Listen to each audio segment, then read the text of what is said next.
Hey, welcome back. Mr. Smith Garage here in the garage with Jack, the 81 Vanagon. The alignment is looking better from that last video. Again, that's just an initial alignment.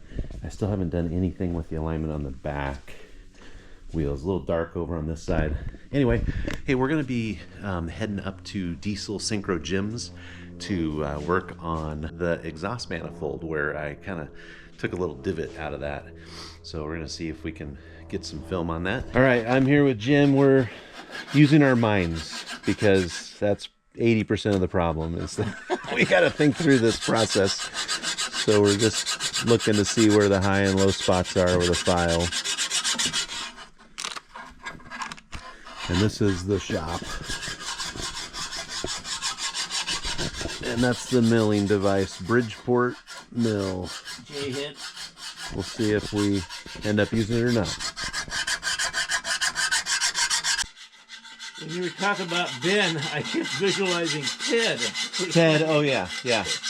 Ted's helped me out a couple times in the last week. Because, you know, he's got the same engine as I do, pretty much. He's got a Federal engine. But some of the wiring, like he was kind of fishing through his wiring and finding where that alternator wire went.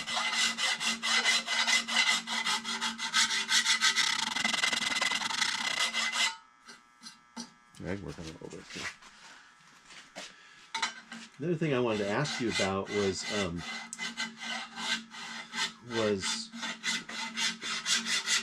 the battery terminals. Do you have a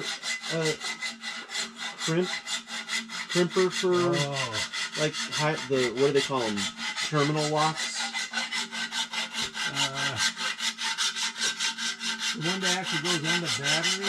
Yeah, for those big brass or copper ones. Oh.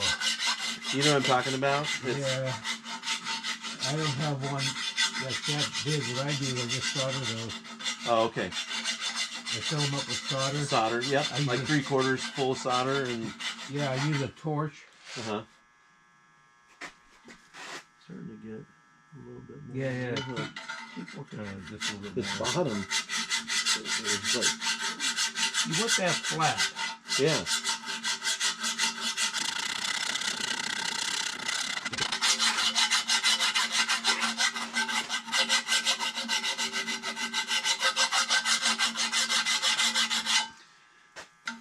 Because I saw that there's like a couple different locks, or whatever they call them. There's one where you hit it with a hammer. Have you ever seen those? And it has a V at the bottom, and then it has a pin that goes down, and you hit it with a hammer. But I was thinking, you know, you could use that in a press just as well as hitting with a hammer. You have more control.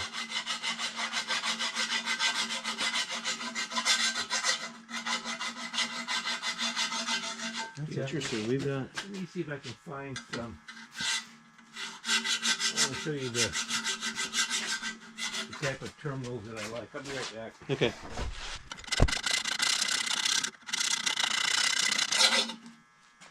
We're finally getting the middle down.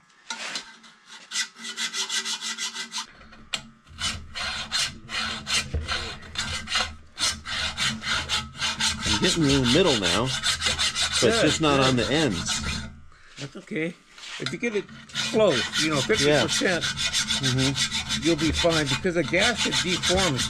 I mean, the gasket... It's made to do that, right? It's made to do that, yeah. right. Yeah, see, I've got the whole middle now. Yeah, good. It doesn't seem like... The middle must still be higher than over here, because it's not even cutting it. Or both ends are just higher, you know? Yeah.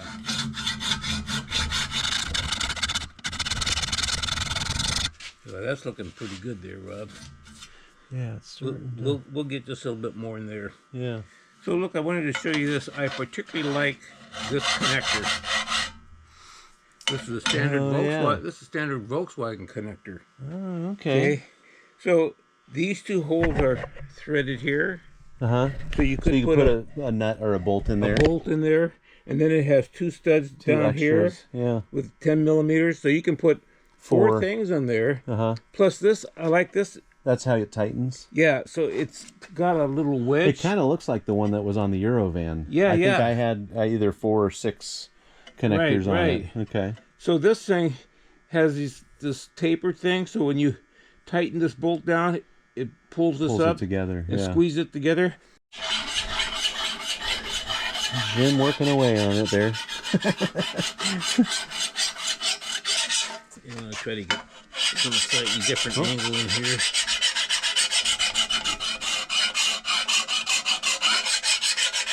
Here's that low spot.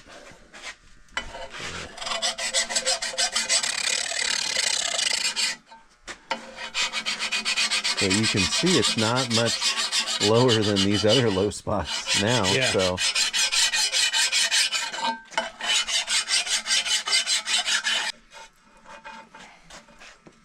that's interesting. It's low there.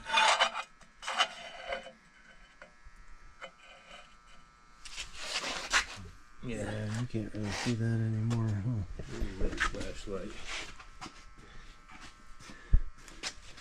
How good this. Let's see what this looks like here. Yeah, I don't think you can even see it anymore. So it's. Yeah, look over here, Rob. You can't. Yeah, see, like right in there. Yeah. There's not much left. Huh? Yeah. Okay. And then up here, this should be fine. Yeah. We're basically, except for right here, we're all the way around. If you want to work on it a little bit more and get it down the middle all over the place, you know, it's already in the vise. Yeah. So Jim and I decided, since we have this big giant vise, that we should do these other ones too, and so now we're working on those. It's a Wilton vise. Wilton, it is. The premier name in vices. Made in USA. Yep. As old as that thing is, and as big and bulky is, you think that that's cheap? No. It's very expensive. Can you get them on eBay? Well, I'm sure you can get anything on eBay, but it would be interesting to see what they go for.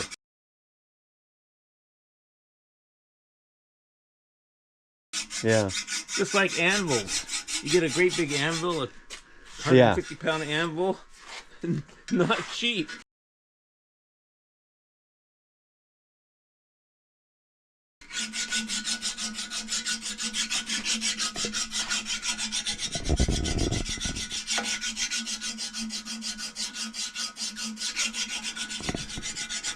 This one had a little, looks like I probably did that maybe with a sander. It's got a, but it's not at the spot where the gasket goes, so that's good.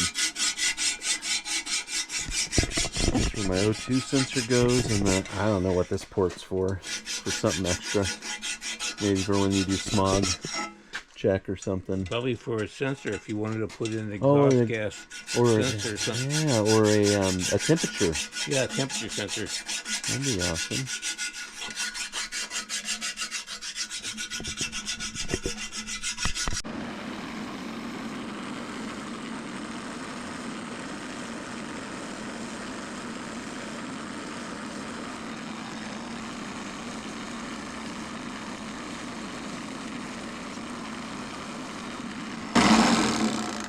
Well, that is loud, but effective. Yeah, let's See it back in there? yeah.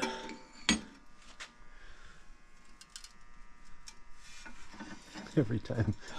I wonder if this is just gonna collapse. It's actually a pretty solid piece of Yeah. steel there. Nope. A little tighter. It's hanging a little low, isn't it? Or is it? Oh no, it's in there. I think we're okay. Okay.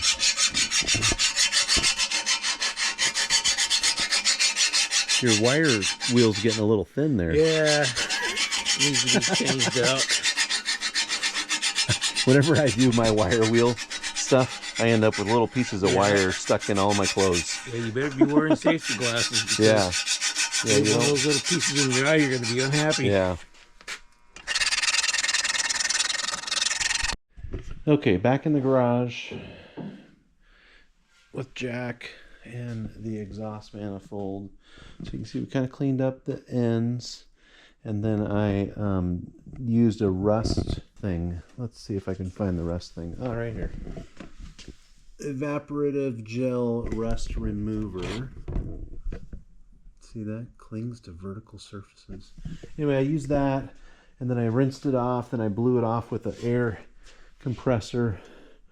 There was a couple spots I still wire brushed a little bit, and then I put some high heat paint on it. Apparently it was flat black high heat paint. So there you go. There you have it. The exhaust manifold ready to go on that 2.0 engine. And thanks for watching, Mr. Smith Garage. And I want to thank Jim. I know he's a viewer, but he's also helped me out quite a bit. So thanks, Jim, for helping me out on getting that manifold flat and sharing your garage with me, or your shop. And for all those that subscribe, keep on doing so, and we'll keep on producing the videos for you. Thanks again. We'll see you next time.